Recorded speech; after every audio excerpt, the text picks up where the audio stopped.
Well, if anything from book 2 is ambiguous, Subjugate the Cosmos is probably the most ambiguous story.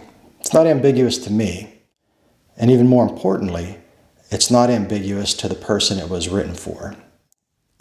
It's kind of silly to even make a video talking about Subjugate the Cosmos, but there's a couple things I figured I'd mention because, well, the story is not so much a story as it is a dream within a dream. More specifically, it's a dream within a premonition that I had about my dearest of readers, the most important reader. If you want to consider this person a fan, although they're not fanatical, my number one fan. They know who they are. I don't need to say this person's name. I don't know how many views this video will end up getting, but everybody but this one person, like you, I'm pretty sure I'm talking to you right now. You are not my dearest the reader. You might be a wonderful person, and I appreciate you watching this video, but this one special individual knows who they are, and when they read this story,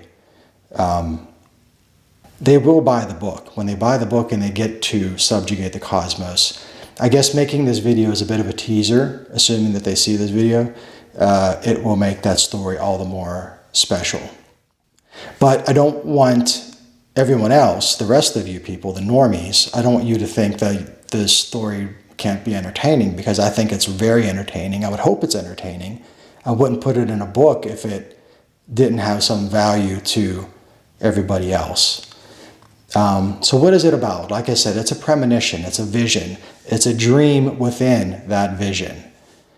And it is about, quite literally, what the title indicates, subjugating the cosmos. It's about having the strength to rule over the universe, existence itself, to dominate existence is what this story is about.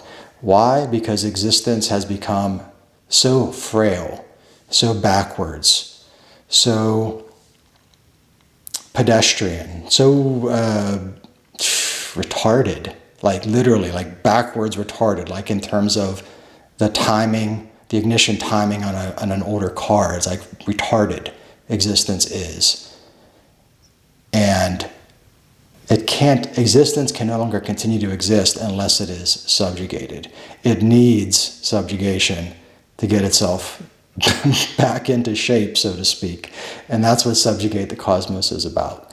So I don't know if any of that sort of theme appeals to you or not. Maybe it does, maybe it doesn't, but it appeals to me. So that's the depth of the story, right? On the surface level of Subjugate the Cosmos, like most of the other things I've written so far, these stories are text interpretations of music I've recorded in the past. So back in the late 90s and early 2000s, I made music under different pseudonyms. And this Subjugate the Cosmos brings the themes of the music I made as Don Quixote. Yes, that Don Quixote. I recorded music as Don Quixote, Ayahuatflachi, and Dream Boy. 3 distinctly different styles of electronic music, very dissimilar from each other, but and also pretty poorly recorded, if I'm being honest. Those are not my favorite albums. I was still figuring out what I was doing back then. But nevertheless, the experience of recording them was very special to me because I was figuring out what I was doing. It was a learning process, and I enjoyed that experience I gained from recording those albums. So I wanted to bring the themes of those albums into a story, and I did that. All 3 of them are wrapped into Subjugate the Cosmos. A lot of times I would tell you, like, go check out my album such and such because it's really cool and you'll like the story more, like Prohyresis. When you read Prohyresis, I would encourage you to listen to my album called Prohyresis. Same thing with Mayberry Romance. I wouldn't want to encourage you to look up the music I did as Don Quixote, Dream Boy, or Ayahuatflachi because it's not very good. But I think the story is good in an absurdist sort of way. It's absurd, like, who was that guy, the pseudo-philosopher that wrote The Stranger and a couple other things? died in a car crash or something like that. He was a really good looking guy. Always had a nice collared jacket on, really nice slicked back hair, French fellow or something like that. I read The Stranger and I couldn't tolerate it. But I understand why this guy has appeal. He was the one who's like Sisyphus pushing the boulder up the hill, finding joy in that. I can't remember that fellow's name. But at any rate, I respect him, even though I don't like his outlook on life. I respect him as an author, and I think he was an interesting character. The character is derogatory. He was an interesting individual. He really was an interesting individual, not a character. He was himself. I don't think he was playing a character. But he is considered like an absurdist author. And I don't think that's the proper definition of absurdism. Absurdism to me would be the films of Quentin Dupieux. Quentin Dupieux is my favorite current director. I adore everything that he produces and directs. I just think he's absolutely top shelf. That sort of absurdism, if you're familiar with Quentin Dupieux's work, is I tried to echo that in Subjugate the Cosmos as well, because there's a bit of humor in this story. Again, it's a story that is a premonition about my dearest of readers. So while it's a serious story, I'm also I'm not friends with this. I shouldn't say that, because they probably will see this video, and I don't want to hurt their feelings. I mean, we're not friends, me and this. My dearest of readers, my number one fan. They're not fanatical.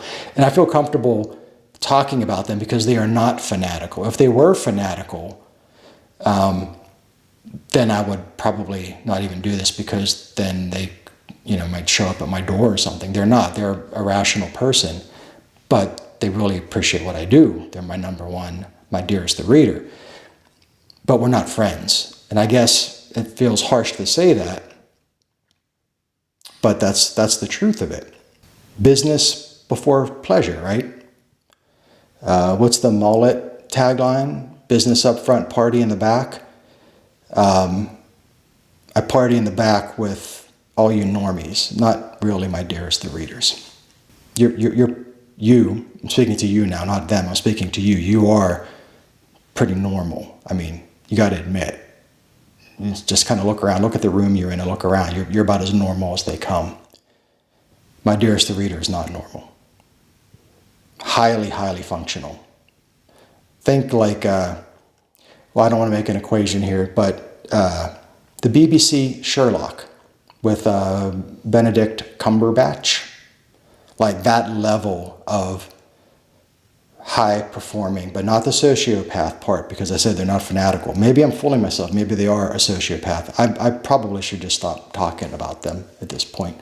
At any rate, Subjugate the Cosmos from XLZABK002, John Zaremba Book 2, also known as the Blue Book. It's unlike anything else I've written, and I don't know if... I just don't know. I do know. I don't know, though. I kind of do. What did... not even going to reference... I was going to... This is way off the rails. I was about to reference someone who is fanatical, Miss Candace Owens, because she recently said, I don't know, but I know. Oh, wait, no, what did she say? I can't say that I know, but I know, or something. Something absurd, but also fanatical. She's not my dearest of reader. Trust me, that woman would not appreciate anything that I've written. At any rate, Subjugate the Cosmos from XLZABK002, also known as the Blue Book, John Zaremba Book 2, comes out in February, and hope that you read it. Thanks for watching.